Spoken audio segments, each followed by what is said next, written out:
ಈ ಹಿಜಾಬ್ ಪ್ರಕರಣದಲ್ಲಿ ತೀರ್ಪು ನೀಡಿರ್ತಕ್ಕಂಥ ಕರ್ನಾಟಕ ರಾಜ್ಯದ ಸಿಟ್ಟಿಂಗ್ ಜಡ್ಜ್ಗಳ ಮೇಲೆ ತಮಿಳುನಾಡಿನಿಂದ ಕೊಲೆ ಬೆದರಿಕೆ ಹಾಕಿರ್ತಕ್ಕಂಥ ವ್ಯಕ್ತಿಯನ್ನ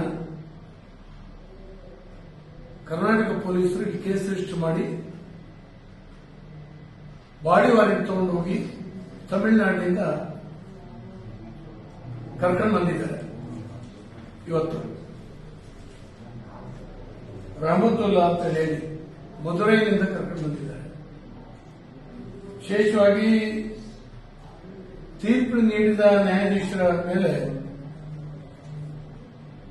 ಬೆದರಿಕೆ ವಿಷಯವನ್ನ ನಮ್ಮ ಸರ್ಕಾರ ಗಂಭೀರವಾಗಿ ತಗೊಂಡಿದೆ. ಒಂದು ವ್ಯವಸ್ಥೆಗೆ ಹಾಕಿರ್ತಕ್ಕಂಥ ಸವಾಲಿದೆ.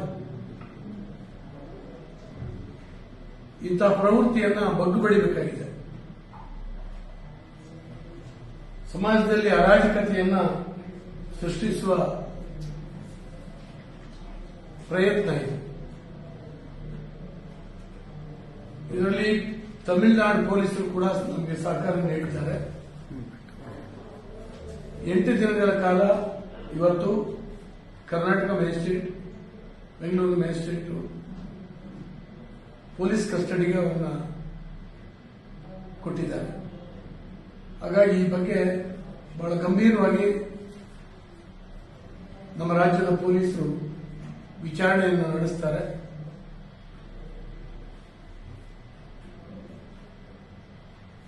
ಸಿಟ್ಟಿಂಗ್ ಜಡ್ಜ್ ಬಗ್ಗೆ ಆಗಿರ್ತಕ್ಕಂಥ ಈ ಬೆದರಿಕೆ ಇಲ್ಲಿಗೆ ಕೊನೆ ಆಗಬೇಕು. ಬೇರೆ ಯಾರು ಈ ರೀತಿ ಮಾಡಬಾರ್ದು. ಆ ರೀತಿ ನಮ್ಮ ಪೊಲೀಸರು ವಿಶೇಷವಾಗಿ ಈ ಪ್ರಕರಣವನ್ನು